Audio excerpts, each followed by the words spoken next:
In one of my recent videos, I shared a stunning embossing folder and a die set combo from the latest December release by Simon System. And well, of course, I'm totally in love with this beautiful, peaceful dove embossing and cutting die combo. So I had to bring it back, and this time with a little twist. I'll be pairing the peaceful dove embossing folder and cutting die combo with this absolutely gorgeous nesting die set, which is called the Chunky A2 Scalloped Rectangles. It includes 7 bold, playful scalloped edge designs, which are perfect for adding a fun, whimsical touch to any project. For our project today, I'm doing something a little different with the Peaceful Dove die and embossing folder combo. Instead of using both the embossing folder and creating a full background with that die cut dove, I decided to focus solely on our little dove itself. This gives us a chance to really highlight all those delicate details, especially the feathers, and add some beautiful texture. I began by die cutting the little dove using the coordinating die.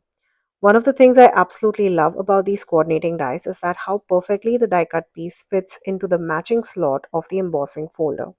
It's such a time saver and ensures a flawless result every single time. Once I had the dove position in the folder, I ran it through my die cutting machine, and just like that, the embossing folder adds a gorgeous raised texture that brings the feathers to life. Now, this is also one way where you can stretch your supplies, wherein, like as I'm doing here, I will use just the embossed and die cut dove and I'll pair it with a totally different background to create a beautiful effect. To take it a step further and really emphasize on those intricate details, I decided to add a little bit of shading. I reached for flannel ink from my positively saturated ink collection, which is the lightest gray that I have in my stash. Just a touch of this ink over the raised areas of the feather will help you enhance the texture and give the dove a soft dimensional look that is just so super satisfying. It's amazing how a small change focusing only on the dove and adding subtle shading can completely transform the look of the simple die cut piece into something so elegant and detailed. With a very light hand, I gently ink blended along the lower edges of the bird. My goal here was to add just a touch of shading while keeping the rest of the bird crisp and white. This subtle shadow will really help the image pop once we place it in the center of our card panel.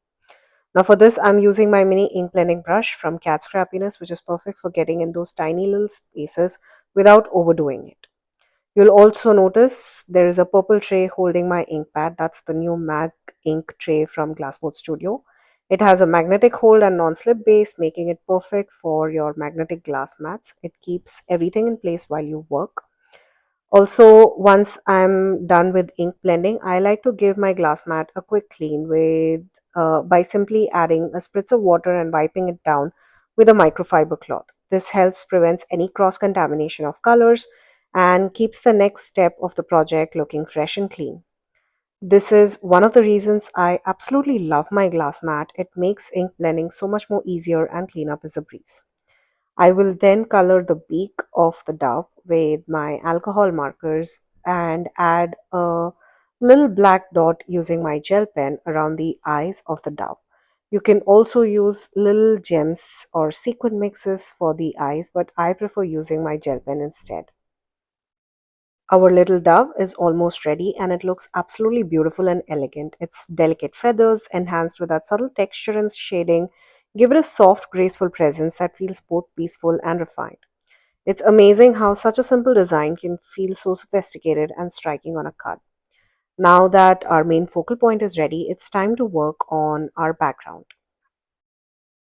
Normally, I work with card panels measuring 4 by 5 and quarter inches, which is slightly smaller than a standard A2 size card base. But today, I'm switching things up and using the chunky A2 scalloped rectangle die to create that fun pulled pattern along the edges.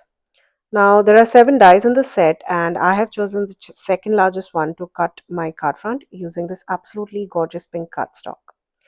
The little dove looks so elegant against that soft pink background, especially with the subtle hint of color along the edges of its feathers. And that scalloped edge adds a playful touch to the card front, something a little different from my usual style, which makes this project feel fresh and fun. You could definitely leave this background as is, but I wanted to add a little extra texture to it. So instead of using the Peaceful Dove embossing folder again, I decided to pull out an older favorite, the dot spiral embossing folder. I just love that intricate texture that this embossing folder creates, and that radiating spiral pattern felt perfect for drawing attention to our focal point. I carefully sandwiched the pink scalloped edge background panel inside this embossing folder and ran it through my die cutting machine, instantly adding that beautiful detailed texture.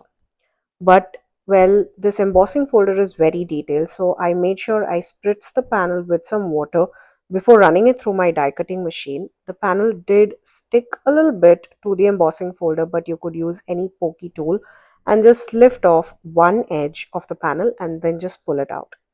The water will prevent cracking of the paper because of that beautiful, delicate, intricate design on that. I was really happy with that circle radiating out, and our focal point would look absolutely beautiful on that. But to really make my focal point stand out on this soft, subtle pink background, I wanted to introduce a bolder, more vibrant color. That's when I decided to use cherry, which is a bright, almost reddish pink shade from the Positively Saturated ink collection. I carefully ink blended it in circular motions right over the center of the panel, letting it radiate outward just enough to draw attention to the center of the panel. This touch of brighter color adds just the right amount of contrast to make your focal point pop, giving the design more dimension and visual interest. Of course, if you prefer a more understated look or a clean and simple look, you could easily leave the soft pink background as is. Either way, the design will feel elegant and polished. At first, I had considered turning this into a sympathy card or a get well soon card, but with the holiday season fast approaching and honestly my stash of beautiful holiday cards is running low, I decided to transform this design into a festive holiday card instead. For me, holiday card is never truly complete without a little shine and sparkle.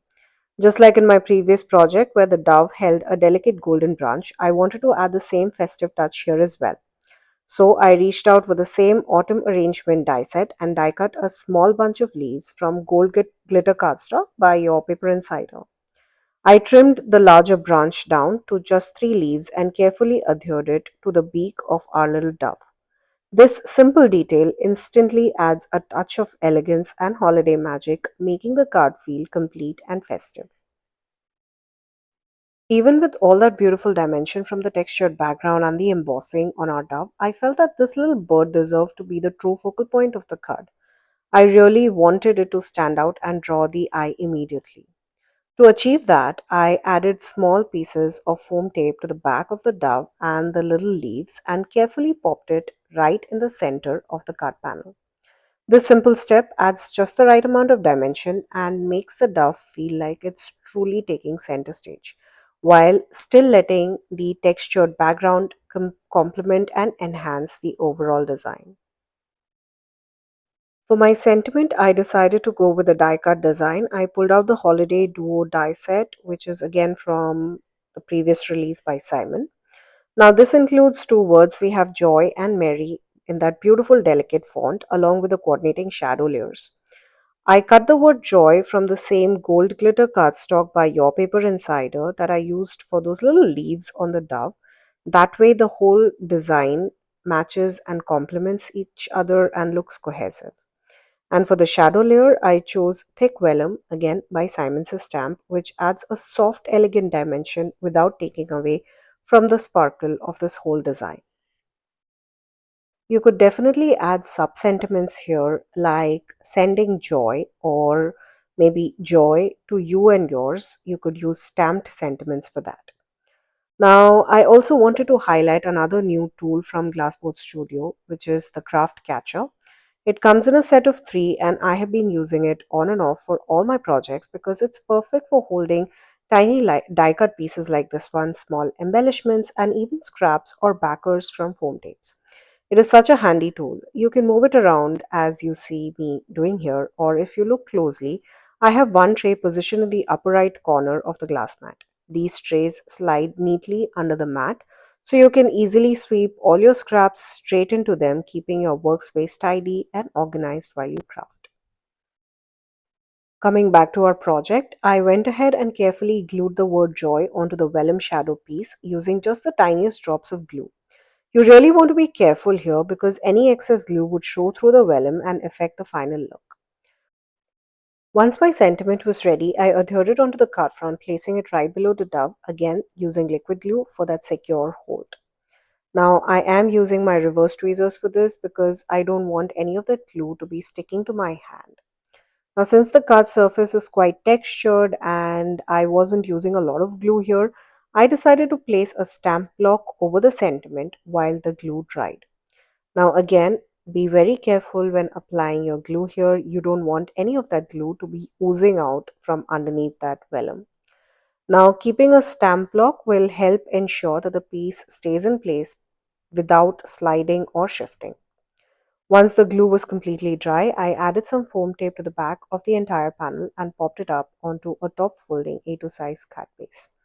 Now, I love the white and pink color combination here. I'm so glad I chose the second largest scallop die instead of the largest one because you'll see that that white border it creates around the pink scalloped edge is absolutely stunning. It looks beautiful, giving the card a very clean, elegant feel while still keeping that festive, playful design. The combination of subtle texture and elegant dove and that sparkling sentiment really comes together to create a very polished and visually striking holiday card. And there you have it. Our little dove takes center stage on this beautiful textured pink background with just the right pop of gold and festive, playful scalloped edge. This project was simple enough to recreate, yet the finished card looks so sophisticated. It's the perfect reminder that few thoughtful details can really make your designs shine. Now, I will have the supplies that I used to create this card listed down in the description box below. Please note that all of those links are affiliate links, which means that if you shop using one of my links, I'll get a small commission at no cost to you guys. Thank you again for joining me today. Until next time, stay safe.